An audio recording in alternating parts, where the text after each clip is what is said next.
Good evening, everybody. Welcome to this evening's ReGen Ag Chat. We are joined by Greg Judy. We're very excited. My name's Genever, and we've also got Nick on the call, and we'll do a bit of an introduction to ourselves in a moment. And then we've got about an hour with Greg. We've got a few questions coming in, but as ever, if you've got any questions for Greg, please write them in the Q&A or chat function at the bottom of your screen, and we will deal with them as we go through. So Greg is joining us at Carbon Calling, which is our conference, which was due to be happening in 2020. It's now happening on the 25th of June up in near Penrith. If you go to carboncalling.farm, there's a few more details on there, and also how you can book in and have a look at the programme. So Greg at that he's got a slot on the main conference. We're working him hard. He's got a slot on the main conference. He's doing a farm walk in the evening, and he's doing a workshop the next day. So he is very amenable to all of our insistence in terms of what he's going to be doing while he's up in Cumbria in June. So Nick, what have you been up to? Well, we have just nearly finished lambing. We've probably got just a handful left, and we are in the middle of calving. We've got about 65 to do, and we're halfway through, and we've just had a second flock of pasture layers arrive in the new eggmobile, and they amazingly were let out last night, and they all went to bed apart from 5, and we were scratching around trying to catch these 5 hens. But no, everything's good really. I'm a bit tired after lambing, but no, all's good. And Liz, you and I have both taken up a new hobby, which is weight training, which we won't talk about now, but we're both enjoying it. You're lifting slightly more than me. But there is a reason why I've got heat packs and cold packs near me tonight, because I've done something funny to my back and it's not doing me any favours. But yes, I'm aiming for Britain's Strongest Woman sometime soon. Oh, flipping out. Well, no, I just can't quite believe we've got Greg kind of in the building. I've listened to him a lot today, and on YouTube and on podcasts, but tonight's going to be a real treat. So fire your questions in, and we don't want to give away everything Greg's going to be talking about at Carbon Calling, but this will give you a flavour of what we're going to be chatting about there. And we've just had a quick chat with him now, and it's really good stuff, really good. So can I, so Greg, I'm just going to let you introduce yourself because you'll do a much better job than me. Go for it. Yeah, thank you, Nick. I'm Greg Judy, and my wife Jan and I, we ranch here in central Missouri, which is basically the center of the United States. We're in rolling hills. It's not a row crop type country. It's very good. It's good for grazing land. And Jan and I started this journey back in 1999 and did everything conventional. And that's what we're going to be talking about today, being unconventional. So we've basically turned our farm around from losing money to being able to make a full-time living off the farm and the land while regenerating the soil and the animals and the community at the same time. So when you say you started off conventionally, how conventional were you? Well, Nick, we did everything that the experts told us to do. So we bought the land, we bought the machinery, we focused on high weaning weights, getting big animals, feeding them grain, putting in all these specialty crops, and you name it. We did everything wrong. Well, then I read an article, and this article turned our whole life around. And it said your sole purpose in life should not be to own the land, but to control it. And so that's when we really started looking around the neighborhood for leasing. And then several years later, I met a fellow from South Africa. His name was called Ian Mitchell Innes. And Ian was a high density holistic type grazer in South Africa. And he was talking about, we're not grass farmers, Greg. And that really blew me away because I kind of considered myself being a grass farmer. He goes, no. He said, you're not a grass farmer. He said, you're a microbe farmer. And so that really took it a level lower. I started focusing more on soil health. And he's right. if we take care of the soil, it all starts in the soil, Nick. And I wasn't doing that in my early days. I mean, we were spraying. I'd wake up in the morning and the first thing I asked myself, what can I kill today? That was what I focused on. And it's just the opposite. If we learn to mimic our farm and nature and in harmony with nature, instead of fighting it all the time, we can make a really good living. Our animals have a good living. And at the end of the day, there's something there to hand down to the next generation. So who were your in those early days? Who were your mentors? Who did, because we go to you and Joel and Gabe. Who did you go to? The early days, my very first school that really turned it around was, of course, it was a Jim Garish. He was still here at the University of Missouri, and they had a research farm up there in North Missouri. That's the first place that I heard about rotational grazing. Because I'll be honest with you, Nick and Liz, I was completely a greenhorn. I didn't know, and I grew up on a farm, but I never valued the value of grass and healthy soil. I just thought grass was grass. No, it's the most valuable, profitable crop we have on the face of the earth. And I want to talk more about that today, but that was my early educators. But even before them, I was going and listening to a lot of the universities, and they were teaching bigger weaning weights, more milk. And I'm like, and it sounded good to me, but it's not profit per head, folks. It's profit per acre. It's profit per acre. That's what you got to stay focused on. And do you think with the leasing, because over here, especially, I know that people own land and have mortgages, or people rent land, when they have a rent or they have to hit a certain amount of money every month, or however it comes out of there, do you think that's part of the focusing on the mind, or is it that you're just not spending money buying the land and you can control it in different ways? Yes. So to give you an example, we own today, we were almost bankrupt. In 1999, we were trying to own the land and do it all from the bank. Well, today we control 17 farms. 3 of those farms we now own. The cattle have bought in those farms over time. But if we'd have went in and tried to borrow enough money to buy the land, 17 farms, my goodness, it'd have been millions and millions of dollars. What leasing land allows you to do, it allows you to get your numbers up quickly, and it preserves your equity to buy livestock. You got to get in the livestock business, because the livestock business is the solar collector business. They're the ones harvesting the solar energy. And if you spend all your money on land at the very forefront, you don't have any money left to buy the animals. Yeah. And you mean you're particularly not that interested in the machinery either? It's back to the same point. It's in that whatever machinery is, or money spent on machinery, is not money that's spent on stock. That's right. The tractors don't have baby calves. Sometimes when you get on the tractor, it sounds like they're going to have a baby. I had an old man tell me, see, if you get on one of them and you're going to listen to the fiddler, I'm sorry, if you're going to listen to the music, you got to pay the fiddler. And what he's meant by that is sooner or later, that tractor is going to break down. And when it does, it's going to cost you serious money. A cow, at the end of the day, you can eat a cow. You can feed your family with that. It reproduces itself. It raises one on the ground while it's got another one inside its belly. And it's all doing it with green solar blades of grass. So stay focused on anything that harvests green grass. That's where you put your money. You will always come out if you do that. So just talk us through your kind of farming system at the moment. So you've got one big mob, or how does it work? Yeah. So what we try and do, Nick, is over the course of the year, we're trying to maintain as many months of the year, every day that we possibly can. We want one big herd. Now, the reason we focus on that, there's several reasons. One big herd gives you a bigger horsepower engine.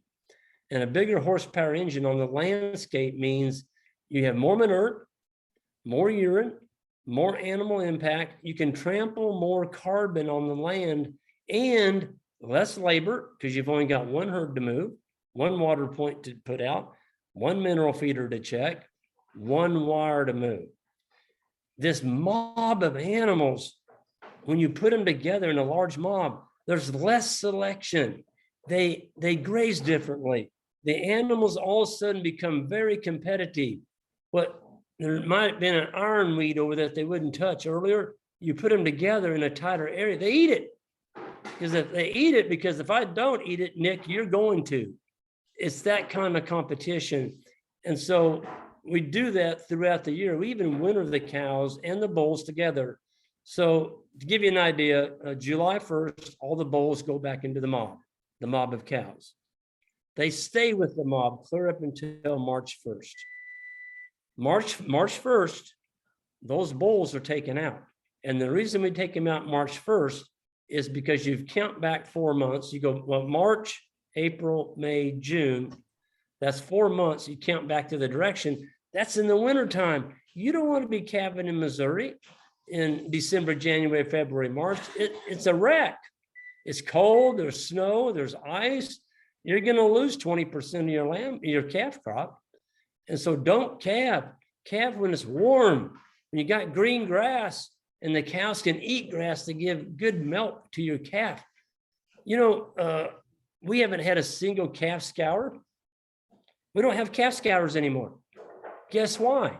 We're not calving in the winter in mud. Keep them on green grass. Keep the animals moving. We move our animals twice a day. People say, oh, Greg, that's a lot of work. No, it's not.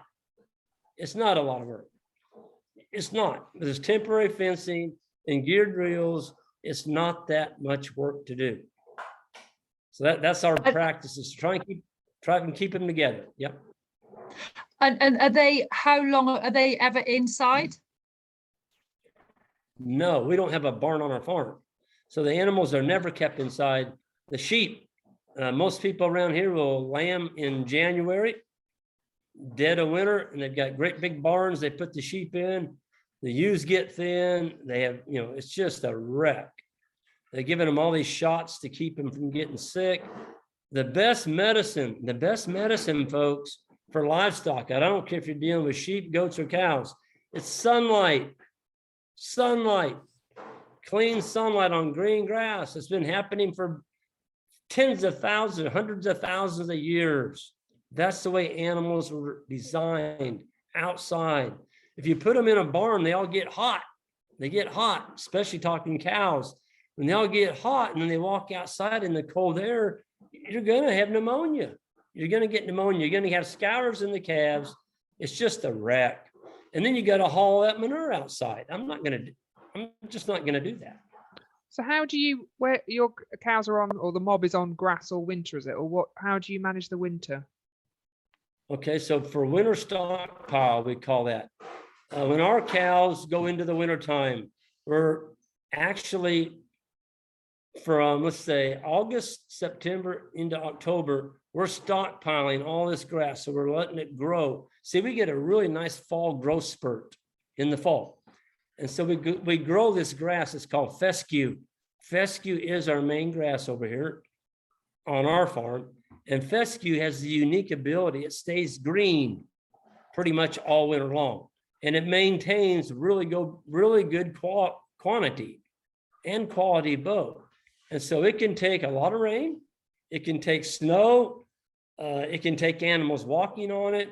And so what we're doing is we're moving these cows around our farm through the wintertime with this little piece of wire, just giving them little strips each day, morning and night.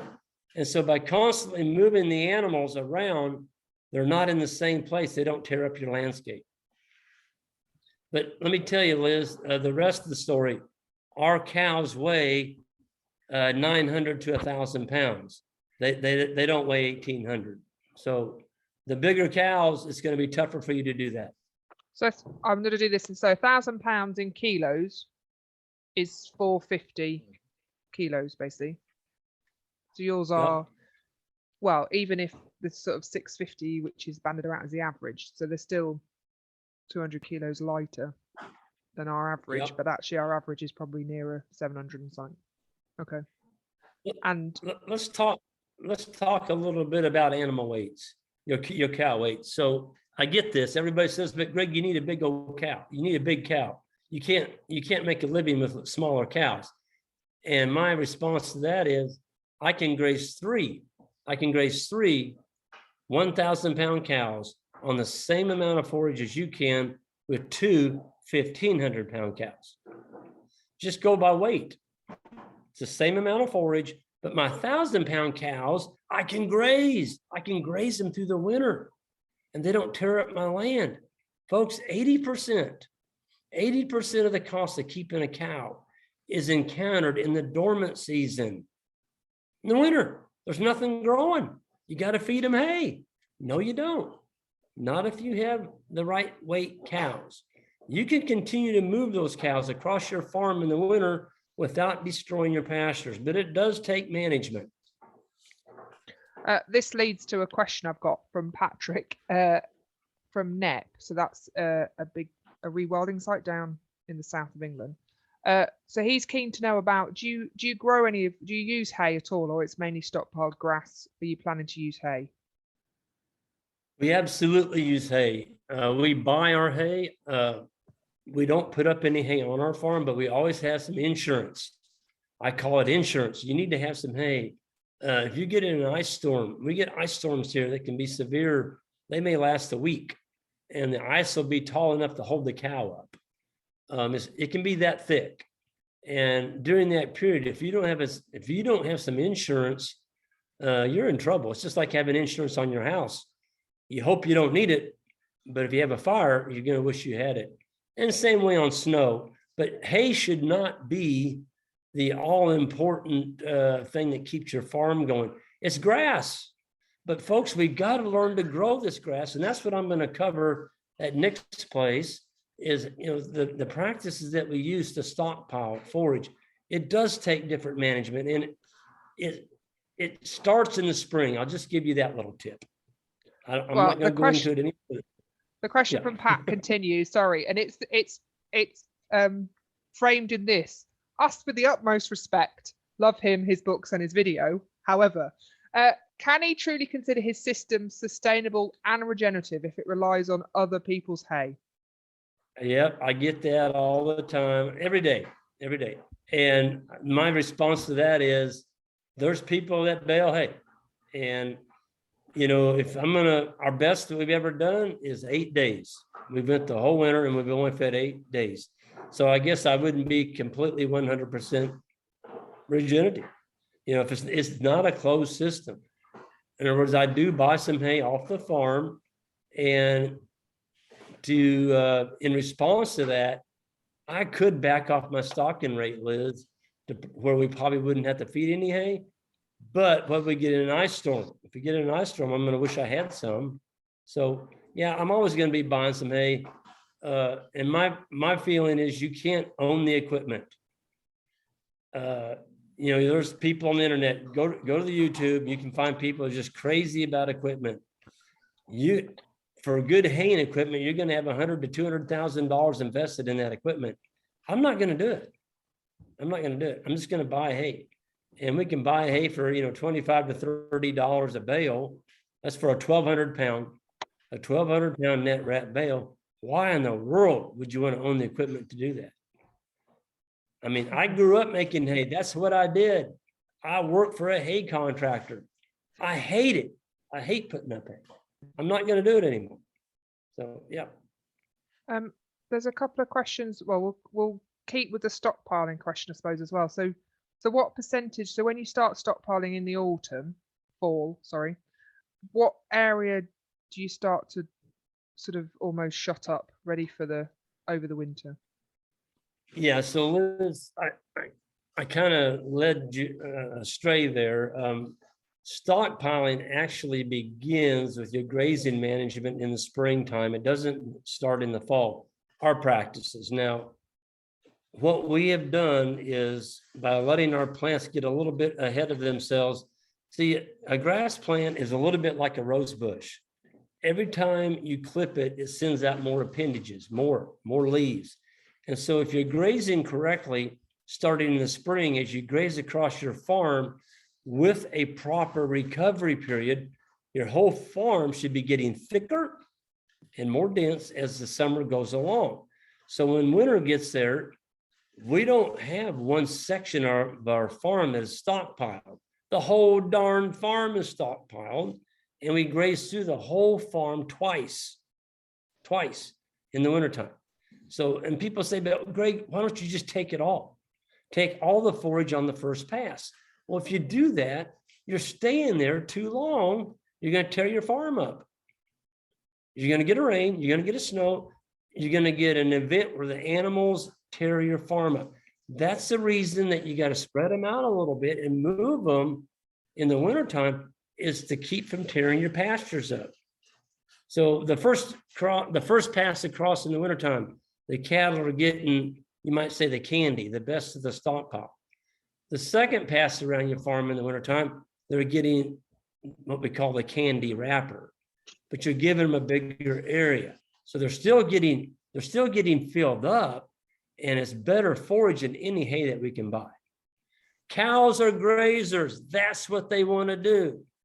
And if we'll learn to graze the forage, they will graze all winter long. Our cows will go through 20 inches of snow, 20 inches, as long as there's something down there for them to eat. But you can't make cows graze through 20 inches if your grass is that tall. They're not going to do it. There's not enough down there to get. There's a sort of statement, which, well, a question, I suppose, in terms of, do you ever find any of that? Do you mean if it is a wetter winter? Do you mean, I'm guessing you get colder winters rather than we get wet, drizzly winters sometimes.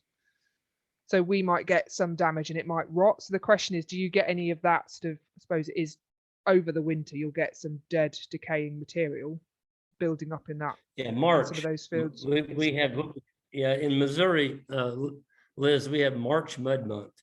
And in March, we can get 2 weeks of nonstop rain. It just rains every single day. And boy, you talk about challenging. That's the time of the year it's the most challenging for us, because by April 10th, we got the spring green grass coming at us. But to get through March can be a real issue. And so let's back up to winter stockpile. So that's why in March, we always make sure we have some what we call fescue. Fescue grass has a really thick sod. I don't know, do you grow fescue in England? Yep. It's not, it is Okay. being grown more often, but it's normally, we tend to see it in, sort of in older pastures. You don't often put it in new lays. Yep. Well, a lot of people consider it a nuisance. Matter of fact, they're being taught here in the United States, we need to spray it. You need to spray it with glyphosate and kill it. Now, let me explain that. Kentucky 31 fescue, endophyte infected. There's an endophyte in Kentucky 31, and that endophyte keeps cattle and sheep from overgrazing it. And it's a protection mechanism. Well, if you don't graze the fescue down real short, you don't get all that endophyte into your animals. And the ones that do, that are affected by the endophyte, we sell those. We are not going to go out and spray our farm to kill it. There's more money to be made with fescue than any other grass in Missouri, or the whole Midwest for that matter. And just so it's, I just Googled it, but it's a tall fescue. So rather than, we'd also sometimes we'd get a meadow fescue, but this Kentucky 31 is a tall fescue type brought in from Europe. Is. Okay. Yep. Sorry, I went a bit geeky there for a second, but I just wanted to check. Greg, can you just tell us a little bit about your cows, the breeding of them, and I think there's a question about the size of your mob. Yeah, just a bit more about the herd. Okay, so when we started out with Nick, it was 2002 when we bought our first 22 cow-calf pairs. And the breed that we settled on is called South Pole. South is one word, and pole, P-O-L-L.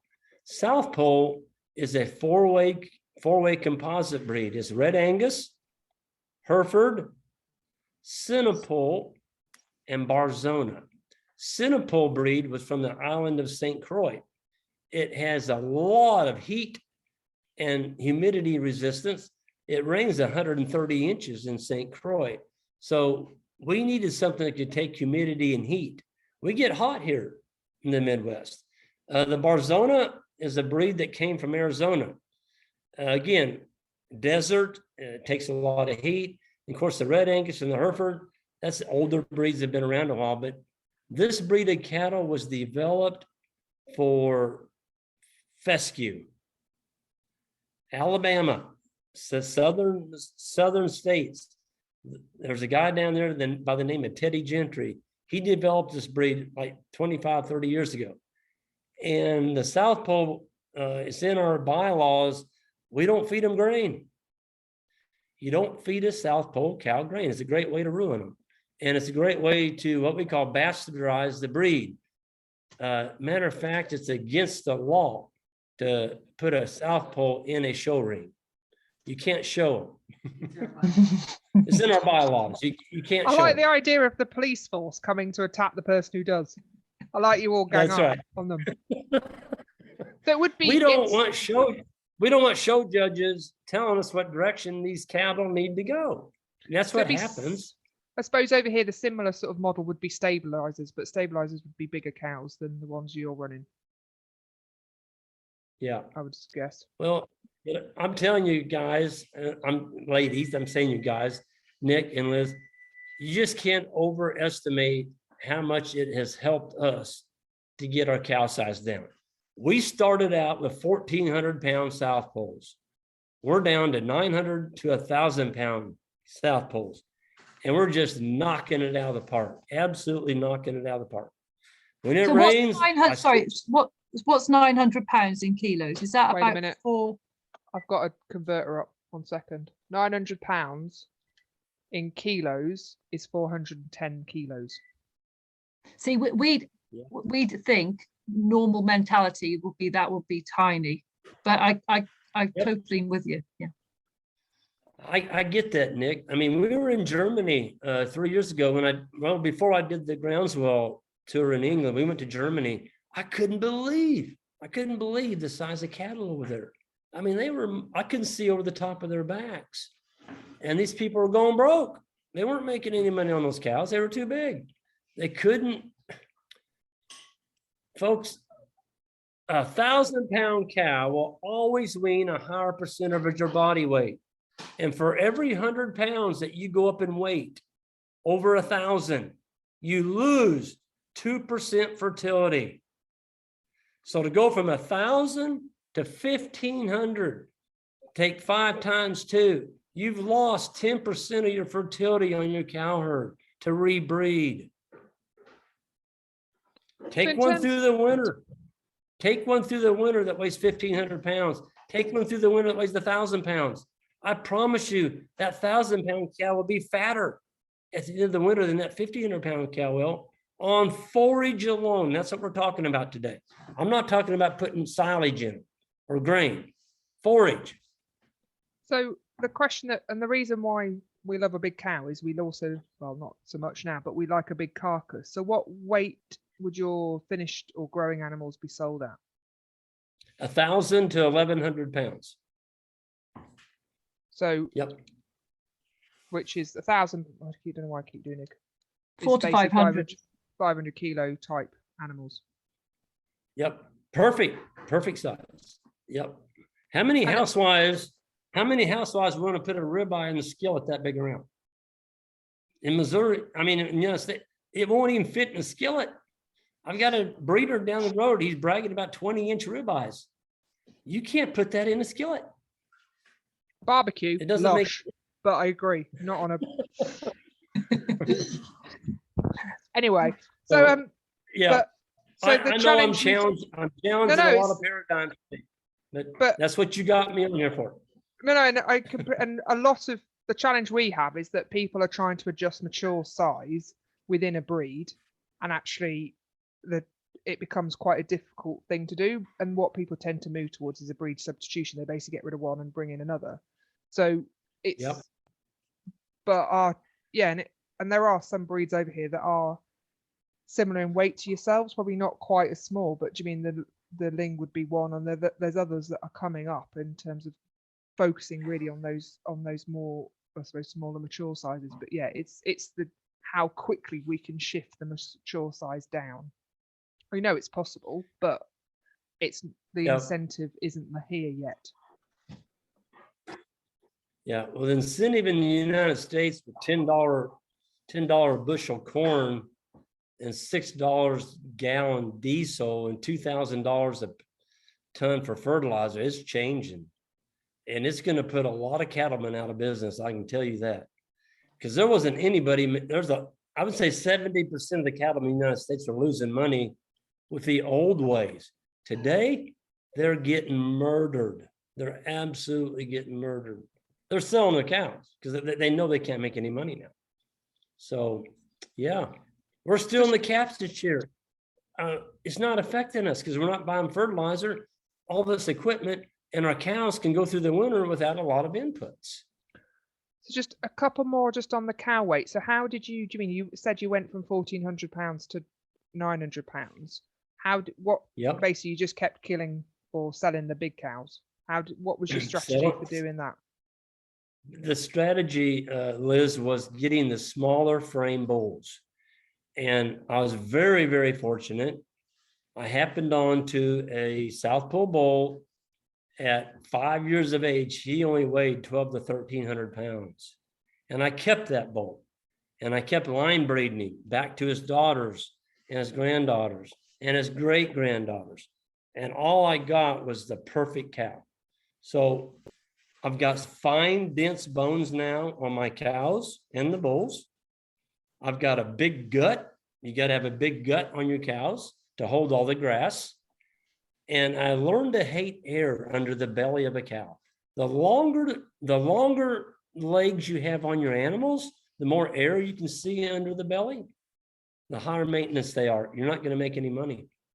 They can't convert the grass to bucks, to dollars. They're not built right. So you've got to stay focused on a cow that has a wide muzzle. It needs to have a wide muzzle to grab a wider mouthful of grass. Fine, dense bones. If you got a great big bone on your cow, on the leg bones, those need to go to town. You need to start focusing on a smaller, more dense bone. The denser the bone, the more tender the meat. And we've had one question in. If you could identify one single trait, most important trait to look for in a cow, what would it be, if you can answer that? Yeah, so in the spring, getting rid of their winter hair coat. They need to look like a mirror. They need to look like you took a wax and a rag and just waxed that whole cow down. The more shiny the cow is, Nick, the more adapted that cow is to its environment. And the cows that slick off the soonest in the spring will be the ones that breed back the earliest. You want a short calving season. You know, in nature, anything that falls out of 30 days of calving, anything that falls out of that 30-day calving window, they get eaten by a lion. Did you know that? Why? No, you're scaring me. Possibly not in Lincolnshire. I'm just putting it out there. There's not many lions in this bit of the world, but I get your point. No, I'm talking about in Africa, in the wild, the large herds of wildebeest, or there's, you know, a couple million of them going across the Serengeti. The wildebeest that don't breed in the first 30 days, they get eaten by a predator. And that's because they get too fat.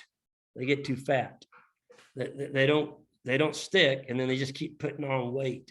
And the predators come in and can catch them. They can catch them because they're too fat to run. That's the way nature takes them out.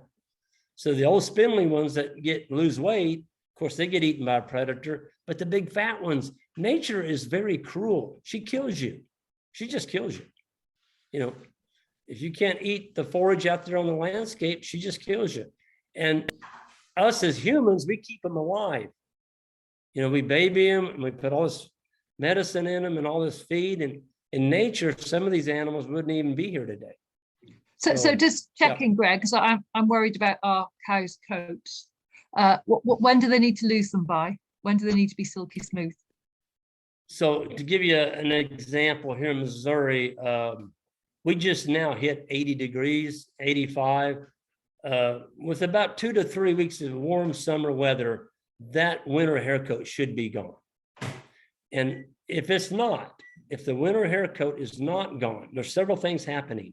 One is you may have, of course, your animals are not getting enough energy. They're not getting enough energy through the grass plants, which means you've let your grass get overly mature. It's got too much lignin in it. The animals can't digest it properly. They're not getting enough energy. It takes energy. It takes energy in grass to make that hair slick off, and good genetics. So over time, a cow that doesn't slick off and has a lot of manure on her tail, she's probably packing parasites. And everybody around here, oh, we got to get them up. We got to pour Ivomec. You pour Ivomec down the back of them. Well, that's the dumbest thing you can do. And you pour Ivomec down the back of your cows, you just killed all the biology on your farm. Folks, a cow poops 4 times a day. That manure pat is the most valuable asset coming out of that butt. And you put all this stuff down the back of your cows to get rid of the worms, you're killing the dung beetles, you're killing the microbes, the earthworms, and now you've got all these toxic time bombs laying around your pasture where nothing will eat them. Everybody in America, they drag their pastures in the spring. Oh, let's get a big harrow and drag the pastures. You don't need to do that. Not if you got good soil biology. The earthworms just eat up the manure pads. They're gone. We make life complicated. I really believe that. Yeah. And just back to you. So you mating period. So how long do you keep the bulls in for? So you might have said that, but just in terms of just you're so trying to get. The bulls go in July 1st. They don't come out till March 1st. But the ambition is that I'm not going to winter, folks. I'm not going to winter 2 groups of cows. I'm not doing it. No way. You cannot have 2 herds of animals in the wintertime. You cannot do that. You will run out of winter stockpile. Keep them together. Keep them together. Just and people say, "Oh, go ahead." It was no. It was a question was about because of the bulls being in for such a long time. Do you have any issues with caught heifer calves? Nope, we don't wean the heifers. If you don't take the heifer calf away from the cow and wean it, she's not as likely to come in heat. You take that heifer calf off at 7 months, wean it for 6 weeks, throw it back in the mob, it's going to come into heat. And now you've got a heifer bred at 8 months. Don't break the mother-daughter relationship. So Greg, one. we talked a bit about this just before we came on air. Can you just, because it's quite an interesting thing, not weaning, and you did go through. It wasn't super straightforward, was it? There were some cows that wouldn't wean their calves. Can you just talk a little bit about that? Yeah. So in the early days, let me tell you why we were focusing on not weaning calves. It's not the fact that we're lazy and we just don't want to do it. Here's the deal, folks. When you wean a calf in the fall, everybody weans their calves in September, October from a spring-born calf. So the calf is 7 months old. When you take that baby calf, it's not a baby, it's a 7-month-old calf. You take that calf away from the mom. What are you going to do with it? You want to keep it. You don't want to sell it. We don't sell any of our calves until they're 2 years of age. We want those genetics. We've got super genetics. We want to finish that calf on grass. So if you wean the calf, that cow all of a sudden is doing nothing. You're still paying for her. If you borrowed the money, you're still paying for her. You're paying the interest on her. What are you doing? Giving her a vacation all winter long? Oh, but Greg, she's raising a calf inside her. A good cow should have a big fat tail. A big fat wrinkles of tail fat on that tail. And we call that wintering the calf on the fat of the tail head. So as the calf goes through the winter, it's just getting a little bit of milk. But you know what? That calf will get pig fat. it'll eat that winter stockpile. And in the springtime, man, they just take off. They just take off. If you wean them in the fall, you're going to have to feed that calf a supplement. Otherwise, that calf's not going to do well. He's going to get thin, and he might even die. And so that's why we don't wean. We make the cow take the calf through the winter on the fat of her tail, on the fat of her back. And so let me go on with that. A cow that is a really heavy milker, a cow that has been bred to put out a lot of milk. Folks, we're not in the dairy business. We're in the beef cattle business. A beef cow should only put out a certain amount of milk. Don't sacrifice her body for the calf. So if you have a really heavy milk cow that's putting out a lot of milk, it's going to show up by March. That cow's going to be thin. Sell her. She's a freak of nature. She's putting out too much milk. High milking cows in the beef business, they're going to lose you money because you got to supplement them. They're not going to breed back. They're not going to breed back. They're going to be too thin when they calve. We've got a range of questions on stocking rate. Really, there's a few on terms of how do you measure stocking rate? Is it pounds per acre, or how do you report that? Yeah, so on stocking rate, it's animal units. So for instance, if you weighs 140 pounds, you divide that by 1,000 pounds, that tells you how many ewes you can run for one animal unit. Right now, we're running about altogether, when we get done calving, we're going to be at about 450 beef animals on our farm. We've got 17 farms at 1,700 acres, but of that 1,700 acres, there's only about 750 to 800 of it that's grass.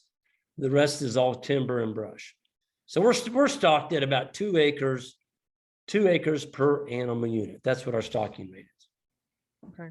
But you said it was, cold in the winter, hot in the summer. So what would your grass growing period be? How long would you grow grass for? Yeah, so we can start growing grass by April 1st, and we can grow grass until the end of October. Okay. So our dormant season is November, December, January, February, March, 5 months. Yeah. And do you do I suppose this is pounds produced per hectare or acre. How do you do at the sort of the end of year, how many kilos of growth or that you've produced? Would you do that calculation, or how do you do the change over season, I suppose, on weight? Yeah, so what we're watching for the whole time, Liz, is our recovery periods, how much rainfall we're getting. And if we don't receive rainfall, if our grasses are not growing back, you've got to lengthen that recovery period. So in the springtime, for example, we'll go around all of our farms in a period of about 25 days. By June, we've bumped that up to probably 45 days. July and August, we might be at 90 to 100 days. It depends on the rainfall. So we're watching our regrowth. That's what we're watching. We're monitoring the grass. And if we don't get rain, we sell off some animals. You've got to sell animals off. And the sooner you do that, the less animals you have to sell. If you procrastinate and pray for rain and it doesn't rain, you may end up having to sell half your herd because you waited too long, and now you're going to get a lower price. And how do you plan that in terms of is it through experience, or do you use a planner or a bit of paper, or how do you sort of almost days ahead type calculation? Yeah, so we just use a grazing planner calendar. We have in the past used the holistic grazing charts. And last year, we used one. I'll let the interns fill one of those out. The fact that we move the animals twice a day, it gets a little bit clogged, that chart does. You just don't have enough room for all the moves. And we have 17 farms. It makes it a little bit challenging, but the grazing planner works pretty good for us. And I'm constantly going back and looking at where we started our first rotation at. Sometimes the grass will get away from us. and it just goes to seed head, because the sole purpose of a plant, the only thing that plant's concerned about is reproducing. And once it puts the seed head on, that plant is done for that year. And that's when you start not getting quite as many leaves to come out. So as a grazer, our job is to try and keep the seed head from forming, so we get more and more leaf production and the plants stay more palatable. And there's a question. So we mentioned tall fescue. What else is in those pastures? Is it dominated by tall fescue, or there's clovers and other things as well? Oh yeah, we have probably 60% is fescue, 25 to 30% is clover, red clover, white clover. Then we have another one called Korean Lespedeza, which is a warm season legume. And then we have Japanese clover. We have orchard grass, which I think you all may call that cocksfoot. Yeah. Is that what you call it? Yeah. We have orchard grass. We have Timothy, bluegrass, brome.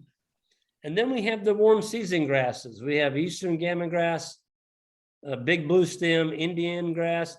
Those are all grasses that start growing in, summer. When the cool season grasses slow down, these warm season grasses will kick in. And that'll help you a lot. And there was, sorry, Nick, I've done a bit of question bombardment. No, go on. I think there's one other question, isn't there? Yeah, just James, in terms of, and you mentioned those 17 farms. Do they face do they join one another, or how do you move stock between areas? The question is about moving stock over distance. Yeah, so we don't haul our livestock. We walk them. We have 13 farms that are now fastened together, all in one big long line. These are all, we own one of them. All the rest of them are leased farms. But the other 4 farms are way down the road. Well, I say a mile. We walk the mob of cattle down the gravel road. We do live in a rural area, and we are full-time farmers, ranchers, so we can do it at 10 o'clock in the morning. 99% of the people out where we live, they work in town. And so they're not even home. We just open the gate and we walk the animals. And when you can walk 400 animals to the next farm without using a truck and $6 a gallon diesel fuel, that's a good thing. They like walking. They enjoy it. They enjoy the walk. Yeah.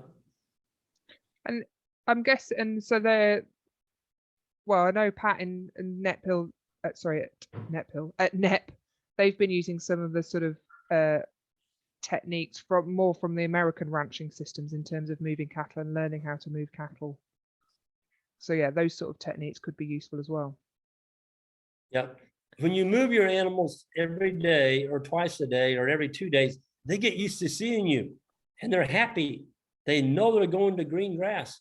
And you open that gate, they'll do the rest of the work for you. They'll just go, and you just need to direct them where you want them to go, and they will do that for you. Greg, can I just ask you about the kind of regenerative movement in the States? And this is a blunt question, but are you considered an oddball by your neighbors? Yes, we are. I love it. I love it, Nick. I like it. I like it. I mean, I like when the neighbors they stop and their eyes are sticking out of their head, and they're wondering why we're moving this little piano wire out there in the snow while they've got a big bale on their tractor. And we just fed 400 bales. We just fed 400 cows on an ATV, and we're back to the house before the tractor even gets warmed up. Folks, that's called power. That's called being smart. And with fuel prices going where they're headed, I mean, you all are under the 8 ball too. Your fuel is a lot higher than ours is. I'm just shocked that ours is $6 a gallon. You all have had high fuel a lot longer than we have. I don't think it's going to go back down for a while. We've got to change. we've got to change. And if we aren't willing to reach out and look at different ways, maybe different than what mom and dad and grandpa did, we're not going to grow. You're not going to grow. It's not going to change. You're not going to exist. You're not going to exist. You're just not going to exist. Your farm's going to be history. And the definition of insanity is to do the same thing every year and expect a different result. It's not going to happen. So yeah, I like being talked about. Well, we like being the oddballs. But is the education, the agricultural education system in the States, is that still very conventional? Yes. Yes. But there are some trends that are starting to change. To give you an example, the Missouri Cattlemen's Association this year, very, very strict, doing it the old-fashioned way.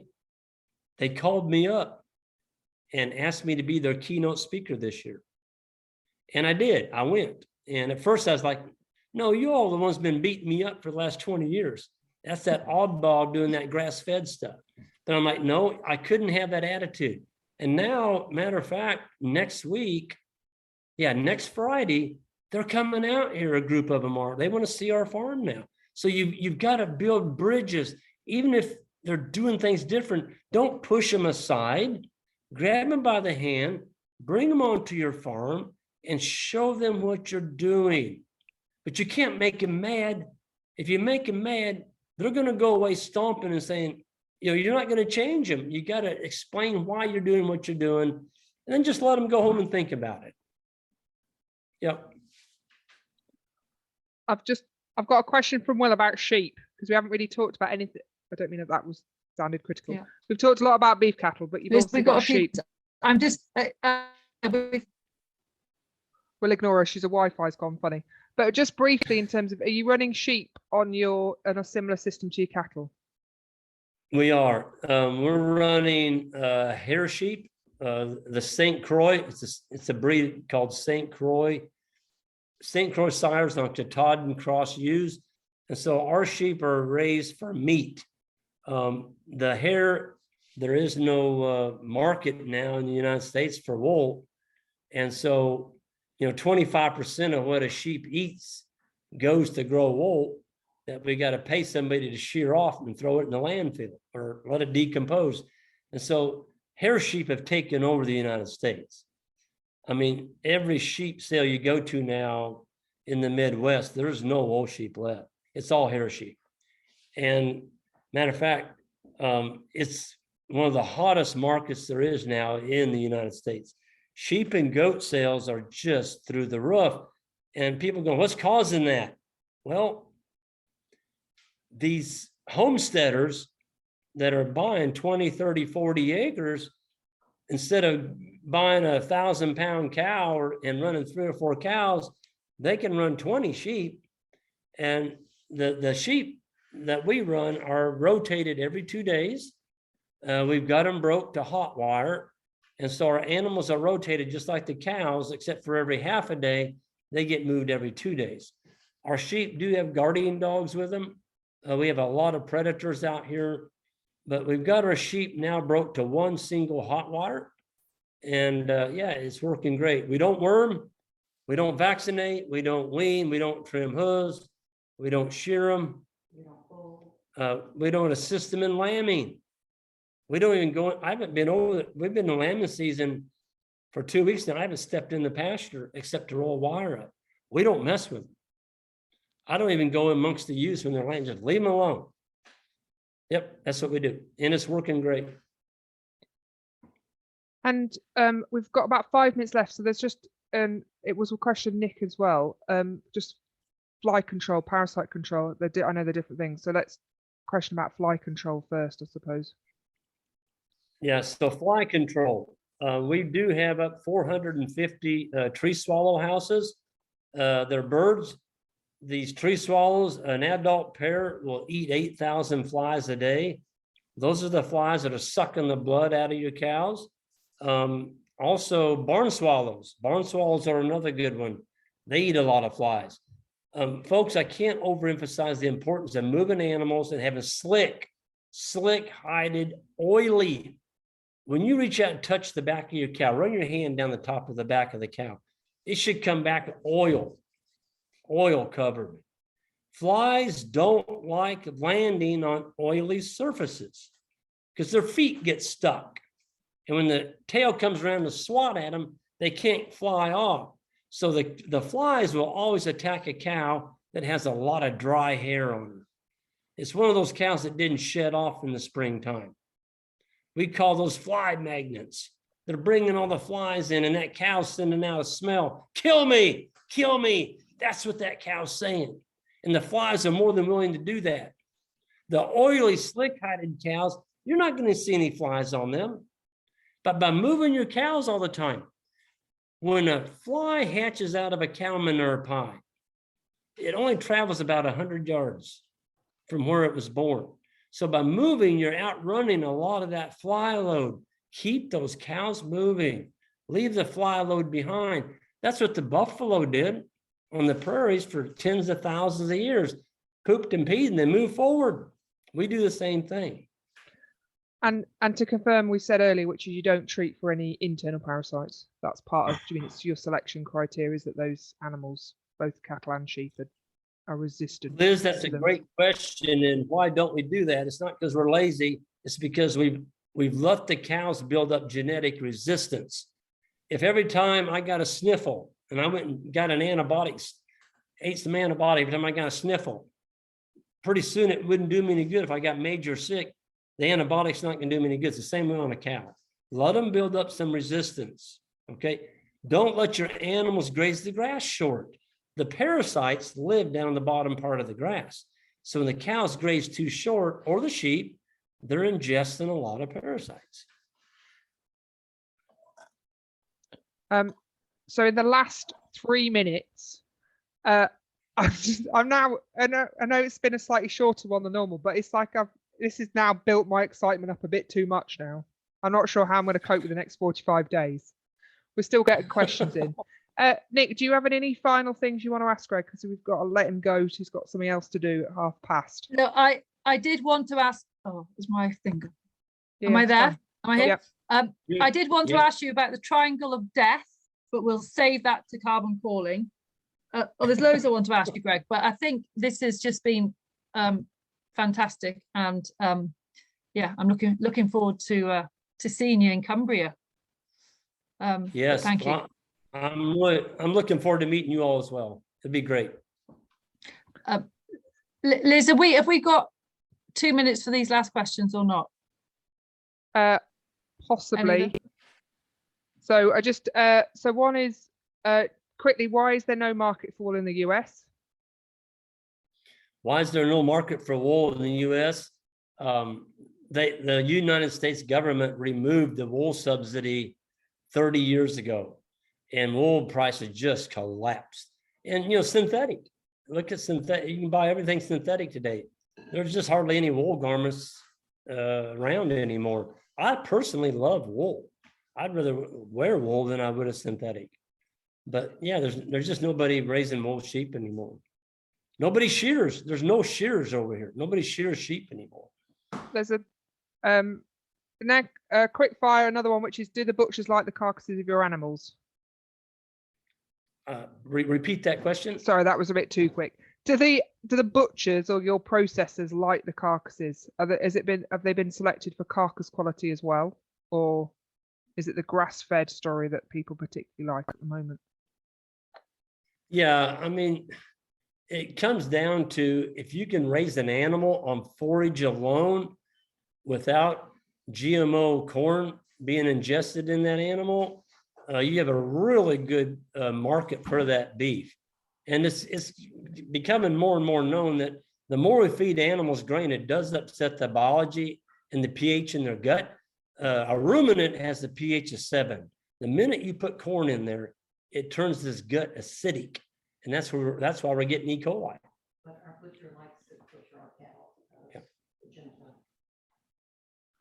And the last one is, have you ever tried pasture cropping? So the idea of putting in C4 species into your pasture. Yeah, we've done 1 year. one year we did cover crops where we actually drilled a 9-way species right into our fescue, and it did fairly well. But the cost of doing that was $70 an acre, and I couldn't, verify that cost for what I could do without it. I mean, folks, if you keep 30% clover in there and you graze correctly, get your stocking density right, let your animals manipulate that sward of grass, you're going to get all kinds of stuff coming up in there. You don't need to be doing all this cropping stuff. Sell all that machinery. Invest your money in livestock. Perfect. Thank you. Anything else to add, Nick? Take home message. No, but I just can't wait now. And so yeah, so anyone on the call, just spread the carbon calling message and buy your tickets and book in for what we call a leg stretch with Greg. No? Stretch your leg with Greg. It's not the best work we've ever done, it has to be said, but it was the best we could do. Yeah, and yeah, no, looking forward to it. We've got a great list of farmer speakers. A lot of them are on the call tonight, and yeah, we've got the beer booked, and it should be good. Some musical instruments. I've already started to have panic dreams, so it's definitely close by. But yeah, thank you all for being on the call, and yeah, big thanks to Greg. Thank you much, Thank everybody. you. Goodbye. Yeah, the goodbye. recording will be available shortly, so thank you very much. Bye for now.